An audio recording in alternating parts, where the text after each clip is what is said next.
అందరికీ నమస్కారం. గంగాధర్ గారు నాకు 20 ఏళ్లుగా మిత్రుడు. స్నేహానికి ప్రాణం ఇచ్చే మనిషి.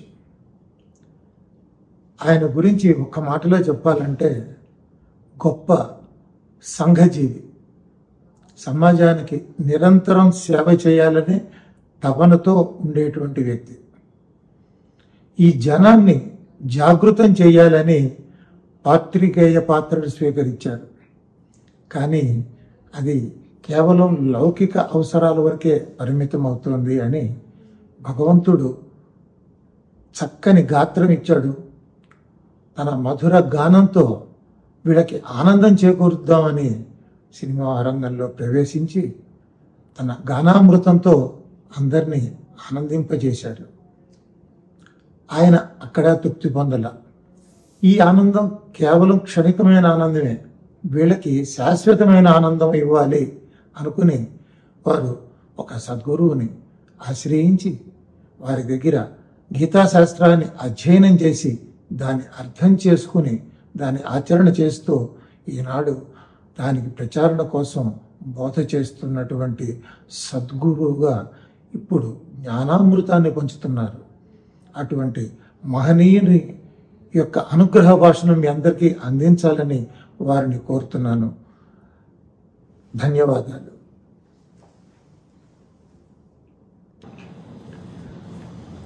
వసుదేవసుతం దేవం కంసచాణూరమర్దనం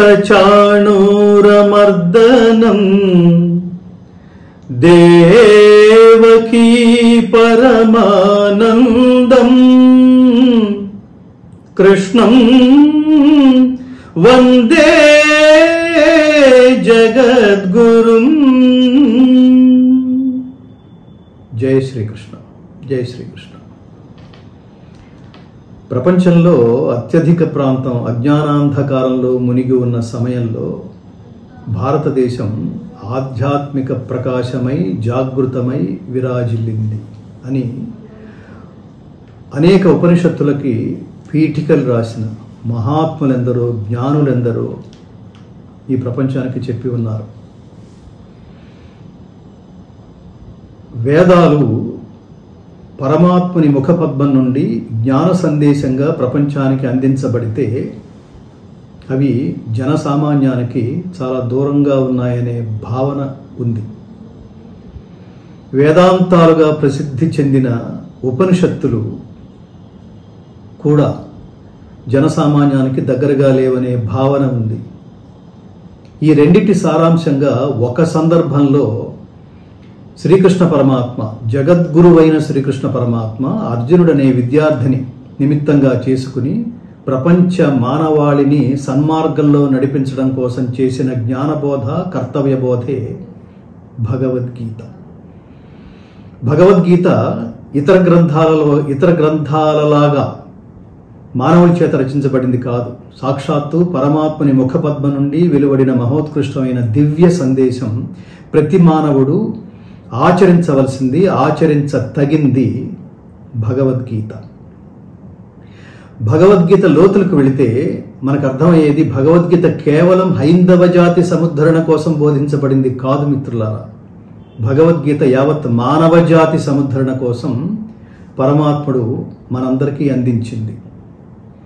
అయితే దీన్ని జనసామాన్యానికి మరింత చేరువలోకి తీసుకువెళ్ళడం కోసం నాకు గురుతుల్యులైన మహాత్ములు సామాన్యులకు అందుబాటులో ఉండే శైలిలో, సరళిలో భగవద్గీత మనిషిని మనీషి చేస్తుందా, గీత మనిషిని మనీషిగా చేస్తుందా అనే గ్రంథాన్ని రచించి సామాన్యులకి, ఇటు విద్యార్థుల నుంచి అటు రిటైర్మెంట్ దశలో ఉన్న వాళ్ళ వరకు, అంటే పండితుల నుంచి పామరుల వరకు అర్థమయ్యే సులభ శైలిలో అందించేందుకు చేసిన ప్రయత్నం మహాద్భుతం, విశేషమైన ప్రయత్నం. ఈ ప్రయత్నం చేసిన మహాత్ములు వేదమాతరం పత్రిక సంపాదకులు బ్రహ్మశ్రీ శ్రీమాన్ విశ్వనాథ శోభనాద్రి అనే మహాత్ములు. వారి కార్యాచరణకు పూనుకోవడం, సిద్ధులవ్వడం నాకు చాలా ఆనందం కలిగించింది. వర్తమాన సమాజంలో ఇవాళ ప్రతి మనిషికి చేరవలసింది భగవద్గీత. భగవద్గీత అంటే మతం కాదు, జ్ఞానం. భగవద్గీత అంటే మతం కాదు, ధర్మం. భగవద్గీత అంటే సర్వ మానవాళికి ఆశాదీపం, సాధకులకు కల్పవృక్షం. భగవద్గీత నేర్చుకుంటే, గీత నేర్చుకుంటే రాత మార్చుకున్నట్టే. భగవద్గీత జీవన గీత, మరణ గీత కాదు, కారాదు. భగవద్గీతని సర్వమానవులకి ఒక కర్తవ్యాచరణ గ్రంథంగా, ప్రతినిత్యం పఠించవలసిన గ్రంథంగా, భగవద్గీతకి ప్రత్యేకంగా నాలుగు మెట్ల లాంటి ఉపదేశాలు ప్రతి ఒక్కళ్ళు చేస్తుంటారు. మొదటి ఉపదేశం భగవద్గీతని మొదటి దశలో భగవద్గీతని చదవటం, రెండవ దశలో భగవద్గీతని అర్థం చేసుకోవటం, మూడవ దశలో భగవద్గీతని ఆచరణ పేరుతో సాధన చేయటం, నాలుగవ దశ భగవద్గీతని ప్రచారం చేయటం. ఇన్ని దశలు పూర్తి చేసుకుని వాళ్ళ భగవద్గీతని ప్రచారం చేయడం ద్వారా గీత మనిషిని మనీషిగా చేస్తుందా అనే సందేహం ప్రతి వాళ్ళకి వచ్చేది. ఈ సందేహ నివృత్తి కోసం కర్మ, భక్తి, జ్ఞాన మార్గాలలో సులభ శైలిలో మనందరినీ నడిపించడం కోసం ఆ మహాత్ములు చేసిన ఈ విశేషమైన కృషికి నేను చూసిన వాడిగా, దాన్ని పఠించిన వాడిగా, దాన్ని అర్థం చేసుకునేవాడిగా, ఆయన జన్మ తరించడమే కాకుండా చదివే లేదా ఇప్పుడు ఆడియో బుక్ రూపంలో, ఆడియో పుస్తక రూపంలో ఇవాళ మన ముందుకి వచ్చిన నేపథ్యంలో ఆ మహాత్ముల పాదాలకు సాష్టాంగ నమస్కారం చేస్తూ జాతిని ఉద్ధరించడానికి ఆయన చేసిన ఈ మహోత్కృష్టమైన ప్రయత్నం ప్రతి ప్రతి ప్రతి మనిషికి చేరాలని, వాళ్ళ హృదయాల్లో పరమలక్ష్యం ఏర్పరిచేట్టుగా మనకి స్ఫూర్తిని అందించాలని, అందుకు ఆ పరమాత్మ అనుగ్రహం మనందరికీ సంపూర్ణంగా లభించాలని హృదయపూర్వకంగా కోరుకుంటూ, కర్మని భక్తి శ్రద్ధలతో ఆచరిస్తే మనకి లభించేది జ్ఞానమే అని పరమాత్మ చెప్పినట్టు ఆ జ్ఞాన మార్గంలో మీరందరూ కూడా భగవద్గీత జ్ఞాన మార్గంలో మనందరం నడిచి స్వార్థం లేని ఉత్తమ సమాజ నిర్మాణం కోసం మనందరం పాటుపడే విధంగా మనకి ఈ ఆడియో బుక్ స్ఫూర్తినివ్వగలదని విశ్వసిస్తూ, అందుకు పరమాత్మ అనుగ్రహం మన మీద సంపూర్ణంగా ఉండాలని ప్రార్థిస్తూ కోరుకుంటూ, జై శ్రీకృష్ణ. సర్వే జనా సుఖినో భవంతు. 11వ అధ్యాయం విశ్వరూప సందర్శన యోగము. విశ్వరూపం. శ్రీకృష్ణ, ఆత్మ అనాత్మల గురించి వివరంగా చెప్పి నన్ను అనుగ్రహించావు. గొప్ప రహస్యం, సర్వశ్రేష్టమైన ఈ జ్ఞానం నా మీద ప్రేమతో నాకు అందించావు. దీనివల్ల పూర్వం నాకు ఉన్న అవివేకం నశించింది. కమలపత్రాక్ష, శ్రీకృష్ణ, జీవుల ఉత్పత్తి గురించి, ప్రళయాల గురించి సంపూర్ణంగా చెప్పావు. వీటికి మూల కారణమై నిర్వికారంగా ఉండేటువంటి నీ మహిమలను వివరించి చెప్పావు. శ్రీకృష్ణ, విరాట్ తత్వానికి దూరంగా ఉండేది ఈశ్వర తత్వం అయిన నీ స్వరూపం. అటువంటి పరమేశ్వర, నీ ఆత్మతత్వం చక్కగా బోధించావు. నువ్వు చెప్పింది అర్థమైంది, దానిలో ఎటువంటి సందేహము లేదు. మాయాతీతుడవైన ఓ పరమాత్మ, పురుషోత్తమ, నీవు చెప్పిన రూపాలలో ఈశ్వర తత్వంలో ఉన్న విరాట్ రూపమును దర్శించటానికి అర్హత ఉంది. కాబట్టి నాకు ప్రత్యక్ష దర్శనం ఇవ్వమని ప్రార్థిస్తున్నాను అని అర్జునుడు అడిగాడు. ప్రభో, యోగ విద్యలకు, యోగులకు కూడా అధిపతివి నువ్వు. యోగేశ్వర, ఆ విశ్వరూపాన్ని దర్శించేందుకు అర్హత నాకు ఉందని నువ్వు నమ్మితే అవ్యయమైన నీ విశ్వరూపాన్ని నాకు చూపించు. నాలో ఆసక్తి చాలా తీవ్రంగా ఉంది అని అర్జునుడు కోరాడు. పార్థ, నా రూపాలు కొన్ని ప్రకృతికి అతీతంగా ఉంటాయి. ప్రకృతితో సంపర్కం కలిగి కొన్ని ఉంటాయి. అవి అన్ని వందలు వేలుగా ఉన్నాయి. ఇవి అనేక రంగులు వివిధ ఆకారాలలో ఉన్నాయి. మొత్తం అన్ని నీకు చూపిస్తాను. భారత జ్ఞాన జ్యోతి యందు ఆసక్తితో ఉన్న అర్జున, నా దేహంలో 33 కోట్ల దేవతలకు ప్రతినిధులు, 12 మంది ఆదిత్యులు, 8 మంది వసువులు, 11 మంది రుద్రులు, 2 అశ్విని దేవతలు ఉన్నారు చూడు. అట్లాగే 49 మంది మరుత్తులను అనగా వాయుదేవతలను చూడు. ఇంకా ఆశ్చర్యకరమైన అనేక జీవులను, పదార్థాలను కూడా చూడు అంటూ శ్రీకృష్ణుడు ఒక్కొక్క విభాగం చూపుతున్నాడు. గుడాకేశ, తపస్సు చేసిన సమయంలో జటలు కట్టిన కేశములు గల ఓ అర్జునా, ఈ మొత్తం ప్రపంచాన్ని, దానిలోని జీవులను, జడ పదార్థములను మొత్తం కలిపి ఇక్కడ నా దేహంలో ఒకే చోట ఒక రాశిగా చిన్న శరీర భాగంగా చూడు. అంతేకాదు, నీకు ఏమి చూడాలని అనిపిస్తే అది చూడు. అర్జున, చూడు చూడు అంటున్నాను తప్ప నీ మానవ నేత్రాలతో నా విరాట్ రూపాన్ని చూడలేవు. నేను వాత్సల్యంతో దివ్య దృష్టిని అనుగ్రహిస్తున్నాను. దీని ద్వారా నా అనంతమైన రూపాలుగా కనిపించే ఈశ్వరాత్మకమైన యోగశక్తిని దర్శించు అని శ్రీకృష్ణుడు అర్జునునితో చెబుతున్నాడు. ఆ దృశ్యం చూసిన సంజయుడు ధృతరాష్ట్రునితో చెబుతున్నాడు, ఓ ధృతరాష్ట్ర మహారాజా, మహాయోగేశ్వరుడు, నారాయణ స్వరూపుడు అయిన శ్రీకృష్ణుడు అర్జునునికి ఈశ్వర సంబంధము అయిన సర్వశ్రేష్టమైన తన విశ్వరూపాన్ని చూపాడు.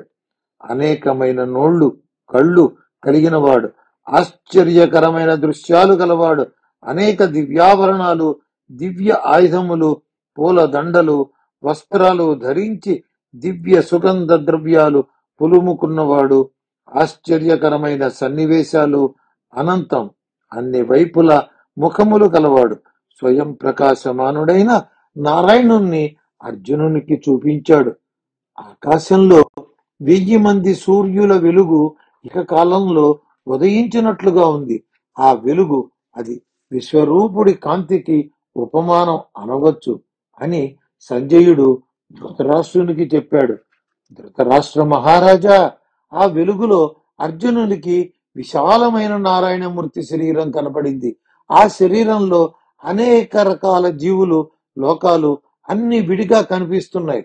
కానీ అవి అన్ని ఆ మహాశరీరంలో అవయవముల కలయిక వలె దర్శనమైంది. ఏకత్వం, బహుత్వం కనబడింది. బహుత్వం ఏకత్వంలో ఒక అవయవం వలె ఇమిడిపోయి ఉంది. అటువంటి అద్భుత దర్శనం అర్జునునికి కలిగింది. ఆ రూపాన్ని చూసేసరికి అర్జునుడికి ఆవేశంతో ఒళ్ళంతా గగురు పొడిచింది.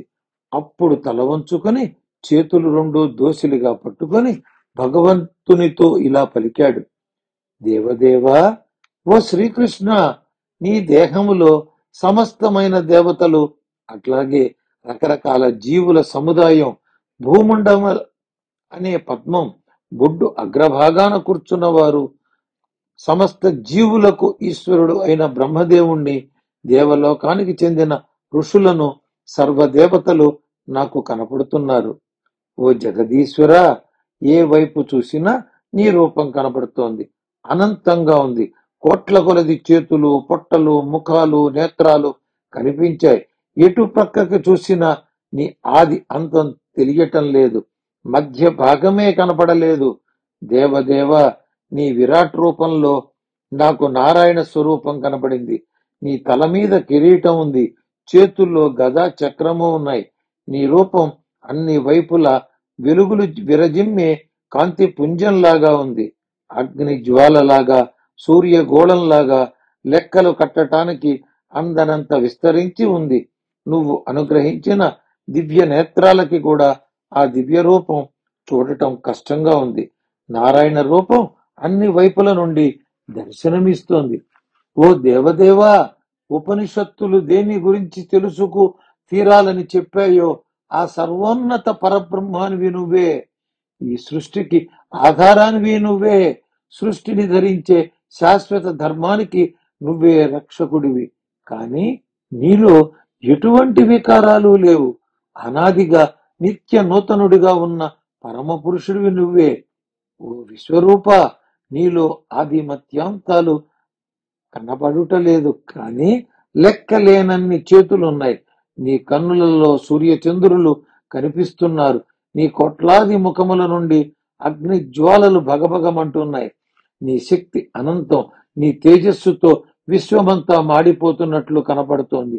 ఓ మహాత్మా, భూమి నుండి ఆకాశం దాకా, క్రింద పైన పక్కన అంతా నువ్వే వ్యాపించి ఉన్నావు. నీ రూపం ఆశ్చర్యకరమే కాదు, భయంకరంగా ఉంది. ఈ రూపం ముల్లోకాల్లో అందరికీ కనపడుతోందేమో, అందరూ భయపడుతున్నారు. ఓ విశ్వరూప, కొన్ని దేవతల సమూహాలు, కొన్ని రాక్షస సమూహాలు నీలోకి వచ్చి చేరుతున్నాయి. అందరూ భయంతో స్తుతిస్తున్నారు. జ్ఞానులు, మహర్షులు, సిద్ధులు నిర్వికారంగా ఉండి ప్రపంచానికి శాంతిని కోరుతూ నిన్ను స్తుతిస్తున్నారు. ఓ విరాట్ రూప, దేవతలలో ముఖ్యులు రుద్రగణ దేవతలు, ఆదిత్య దేవతలు, వసుగణ దేవతలు, సాధ్యగణ దేవతలు, విశ్వగణ దేవతలు, అశ్విని దేవతలు, వాయు దేవతలు, పితృదేవతలు, గంధర్వులు, యక్షులు, అసురులు, సిద్ధులు గుంపులు గుంపులుగా నిలబడి ప్రళయ లీలలో ఉన్న నిన్ను ఆశ్చర్యంతో చూస్తున్నారు. ఓ మహాసంహారక, నీ విశ్వరూపం చాలా పెద్దది. ఇటు చూసిన లెక్కలేనన్ని ముఖాలు, నేత్రాలు, చేతులు, తొడలు, పాదాలు, ఉదరాలు, కూరలు కనిపిస్తూ అతి భయంకరంగా ఉంది నీ రూపం. అందరూ భయపడుతున్నారు. నాకు కూడా భయమేస్తోంది అని అర్జునుడు శ్రీకృష్ణుడితో చెప్పాడు. విష్ణు, నీ విశ్వరూపం మిన్నంటిపోతోంది. అగ్ని జ్వాలతో మండిపోతోంది. ఆ జ్వాలలు రకరకాల రంగుల్లో ఉన్నాయి. అసంఖ్యాకమైన నీ నోళ్లన్నీ జీవులను తినటానికి తెరుచుకుని ఉన్నాయి. నీ కనులలో మంటలు చెలరేగుతున్నాయి. ఆ కనులన్నీ గుడ్లురుముతూ ఉండటం చేత కళ్ళన్నీ విశాలంగా ఉన్నాయి. ఇటువంటి భయంకర రూపం చూసి నా మనస్సుకి దడ మొదలైంది. నిలబడేందుకు కూడా ధైర్యం చాలటం లేదు. మనస్సు కల్లోలమైంది. దేవేశ, నీ ముఖాలు ప్రసన్నంగా లేవు. కోరలతో భయంకరంగా ఉన్నాయి. కోపంతో ముఖాలు మండుతూ ప్రళయ కాలాగ్ని జ్వాలలను తలపిస్తున్నాయి. నాకు మతి తప్పుతోంది. సుఖంగా లేదు, ఆనందంగా లేదు. ప్రసన్నుడుగా కనిపించు స్వామి, శాంతించు అని అర్జునుడు వేడుకుంటున్నాడు. ఓ విశ్వరూప, నీ రూపం మళ్ళీ మార్పు చెందుతోంది. ఇప్పుడు నాకు తెలిసిన వాళ్ళు కనపడుతున్నారు. ఎందరో మహారాజులతో కలిసి ధృతరాష్ట్రుని 100 మంది కొడుకులు నీ యందు ప్రవేశిస్తున్నారు. వారితో పాటు మా వైపు వీరులు కూడా వచ్చి చేరుతున్నారు. భీష్మ, ద్రోణ, కర్ణులు కూడా నీ యందు ప్రవేశిస్తున్నారు. ఓ విరాట్ రూప, వీరందరూ నీ యందు ప్రవేశించటం జ్వాలారూపంలా లేదు. నోరు విశాలంగా తెరుచుకుని ఉండటం వల్ల బయటికి చొచ్చుకొచ్చిన కోరలతో భీకరంగా ఉన్న నీ నోళ్లలోకి ఒకరిని తోసుకుంటూ మరొకరు వేగంగా వెళ్ళిపోతున్నారు. కొంతమంది ఆ కోరల నడుమ ఇరుక్కుంటున్నారు. కొంతమంది తలలు పగిలి ఆ ముక్కలు నీ కోరల్లో చిక్కుకుంటున్నాయి. ఓ విశ్వరూప, నీ నోళ్లు అన్ని వైపుల నుండి అగ్ని జ్వాలలు ఎగసి పడుతుంటే అది ఒక అగ్ని సాగరమల్లే ఉంది. నదులన్నీ సాగరం వైపు పరిగెత్తినట్టులో యుద్ధ వీరులందరూ పరిగెత్తుకుంటూ వచ్చి అగ్ని గోళాల వలె ఉన్న నీ నోళ్లలోకి దూరుతున్నారు. మిడుతల దండు తన నాశనం కొరకే ఎగిరి ఎగిరి ఆఖరికి మంటలోకి ఎగిరిపడ్డట్టు ఈ వీరులంతా తమ నాశనానికే అన్నట్టు పరుగెత్తి నీ నోళ్లలోకి వచ్చి పడుతున్నారు. విష్ణు, నీ తేజస్సులు మహాభయంకరంగా ఉన్నాయి. ఆ జ్వాలలో ఆఖరికి ఈ ప్రపంచం మొత్తాన్ని వ్యాపించి కాల్చివేస్తున్నాయి. ఆ మంటలతో జీవులందరినీ నమిలి బినుకుతున్నావు. ఓ దేవవరా, ఓ దేవతా శ్రేష్ఠ, నీకు నమస్కరిస్తున్నాను. శాంతించు, నన్ను అనుగ్రహించు. ఇంతటి భీకర రూపంతో ఉన్న నీవు ఎవరవు? ఎందుకు చేశావో, చేస్తున్నావో, ఏమి చెయ్యాలనుకుంటున్నావో నాకేమీ తెలియటం లేదు. ఆది పురుషుడు, ఆది దేవుడు నువ్వని తెలుస్తోంది. అందుకే నిన్ను సంపూర్ణంగా తెలుసుకోవాలి అని అనుకుంటున్నాను అని అర్జునుడు శ్రీకృష్ణుణ్ణి వేడుకున్నాడు. ఓ అర్జునా, నేను వేరెవరినో కాదు, లోక సంహారమే ప్రధాన కార్యంగా సృష్టిని లయింపచేస్తున్న మహాకాల దేవతను. ఇప్పుడు ఈ వేగం జీవులందరినీ చంపటం కోసమే. నువ్వు సంహరించినా సంహరించకపోయినా ప్రతిపక్షంలోని ప్రధానమైన వారందరూ బ్రతకరు. ఓ అర్జునా, నీ ప్రతిపక్ష వీరులను ఇంతకు ముందే చంపివేశాను. నువ్వు స్వయంగా నీ కళ్ళతో చూశావు.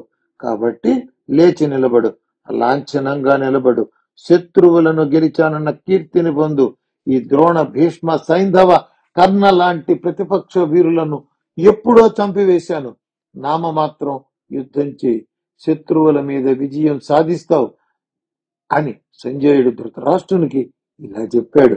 అర్జునుడు వణికిపోతున్నాడు. శ్రీకృష్ణునికి నమస్కరించాడు. అయినా ఇంకా భయపడుతున్నాడు.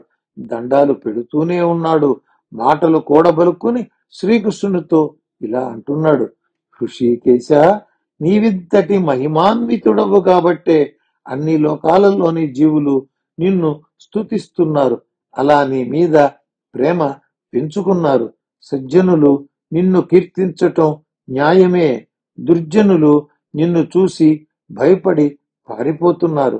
జ్ఞానంలో, తపస్సులో, యోగంలో సిద్ధి పొందిన మహనీయులు నిన్ను కొలుస్తున్నారు.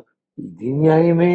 మహాత్మా అనంత, సర్వదేవతలను నియంత్రించేవాడా, సమస్త లోకాలకు నివాస స్థానమైనవాడా, హిరణ్య గర్భుడి కంటే అధికుడివి, హిరణ్య గర్భునికి మూల కారణమైన వాడివి. దేవతలందరూ నీకు ఎందుకు నమస్కరించరు? నమస్కరిస్తారు. లోకంలో కార్యరూపంగా కనిపించే అన్ని సత్పదార్థాలు నువ్వే. కారణ రూపమై కనబడని అసత్ పదార్థాలు నీవే. వీటికి అతీతమైన మూల పదార్థం నీవే. అనంత రూప, దేవతలందరిలోకి ఆది దేవుడివి నీవే. అతి పురాతనుడివైన నిత్య నూతనుడివి. జీవులందరిలో చైతన్య జ్యోతివి నీవే. ప్రళయం వచ్చి జగత్తు మునిగిపోయినా జీవులకు నీలోనే ఆశ్రయమిచ్చువాడవు. సృష్టిలో తెలుసుకునేవాడివి నువ్వే, తెలుసుకోబడేది నీవే. వీటికి ఆశ్రయమైన ఈశ్వర స్థానానివి నీవే. సర్వోన్నత చైతన్య జ్యోతివి నీవే. విశ్వాన్ని వ్యాపించింది నీవే. ఓ విశ్వరూప, వాయువు, యముడు, అగ్ని, వరుణుడు, చంద్రుడు మొదలగు దేవతలు నీవే. భూలోకంలోని ప్రజాపతులు, కశ్యపుని వంటి వారు కూడా నీవే. జీవులకు జన్మనిచ్చిన బ్రహ్మకు తండ్రివి, ముత్తాతవు నీవే. నీకు వేల వేల నమస్కారములు.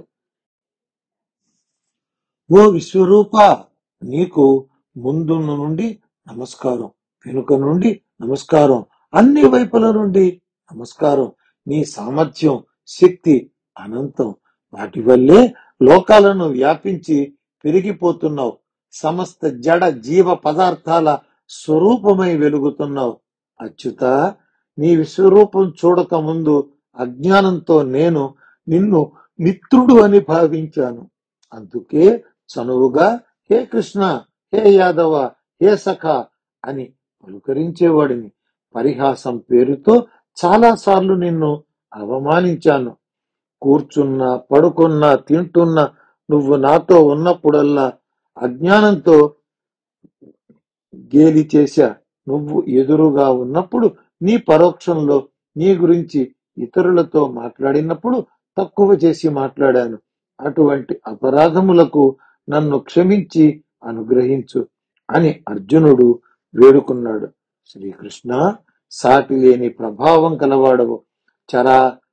చరాత్మక సృష్టికి నీవే తండ్రివి, పూజ్యుడవు, గురువు, గురువులకే గురువు నీవు. నీకు సృష్టిలో ఎవ్వరూ సరిరారు. ఇక నిన్ను మించినవాడు ఎలా వస్తాడు? దేవా శ్రీకృష్ణ, నేను నిన్ను అనేక విధాల కించపరిచాను. దానికి నేను నా శరీరాన్ని నేలబారుగా వంచి వంచి వందనం చేస్తున్నాను. అన్ని విధాలా స్తుతించదగిన వాడివి, ఈశ్వరుడివి అయిన నిన్ను ప్రసన్నం చేసుకుంటున్నాను. పుత్రుని అపరాధాలను తండ్రి వలె, మిత్రుని అపరాధాలను మిత్రుని వలె, ప్రియురాలి తప్పులను ప్రియుని వలె నా అపరాధాలను మన్నించటానికి అర్హుడవు నువ్వు. దేవా ఓం స్వయం ప్రకాశమాన అఖిల దేవతాధీశ, ఓ సమస్త జగన్నివాస, ఇప్పుడు నువ్వు నాకు చూపిన విశ్వరూపం ఇంతకు ముందెన్నడూ చూడలేదు. ఇది ఒక పక్క ఆనందంగానూ మరో పక్క తెలియని భయం వణకు పుట్టిస్తోంది. అందుచేత నువ్వు శాంతించు, అనుగ్రహించు, నీ ప్రసన్న రూపాన్ని తిరిగి అనుగ్రహించు అని వేడుకున్నాడు. ఓ అనంత బాహో, ఓ విశ్వరూప, దేవా శ్రీకృష్ణ, కిరీటం గద చక్రాలతో ఉన్న నీ పూర్వం ఏది చూశానో అలాగే అదే రూపం మళ్ళీ మళ్ళీ చూడాలనిపిస్తోంది. అందుచేత అన్ని రూపాలు నీవే అయినప్పటికీ ఆ 4 చేతుల రూపాన్ని మరల పొంది దర్శనమివ్వు. అర్జున, నువ్వు ఇప్పటిదాకా తేజోమయం సర్వవ్యాపకమైన నా విశ్వరూపం చూశావు. ఇది అనంతం, సర్వోత్తమం. సృష్టికి ఇది ఆది మూలం. మానవులలో నీవు తప్ప ఇంకెవ్వరూ ఇప్పటి వరకు చూడలేదు.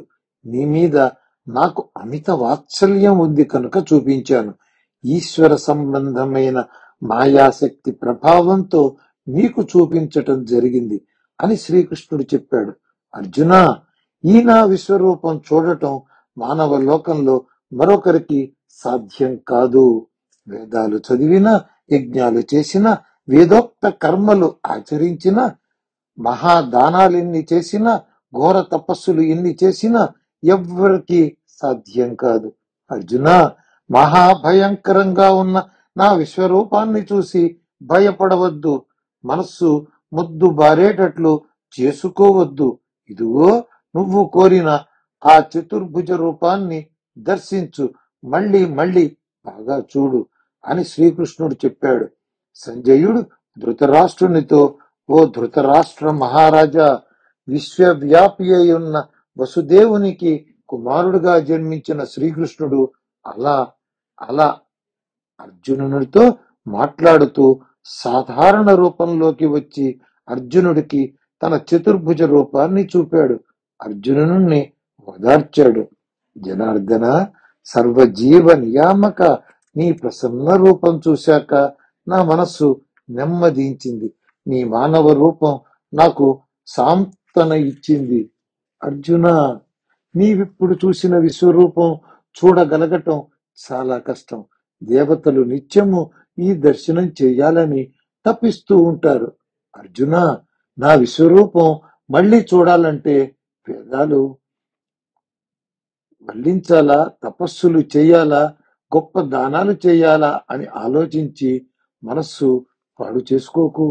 వాటిలో వేటి వల్ల నా విశ్వరూప దర్శనం లభ్యమవదు. పరంతప, సందేహాలనే శత్రువులను జయించేవాడా, విశ్వరూపాన్ని పైన దర్శిస్తే సరిపోదు.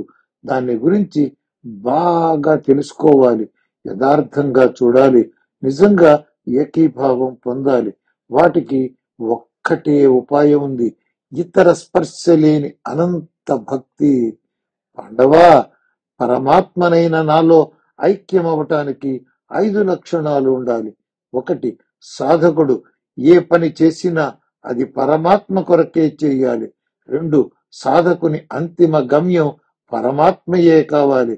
3, పరమాత్మ యందు అనన్య భక్తి, శ్రద్ధగా పూజ, ప్రేమతో సంకీర్తనలు చేయాలి.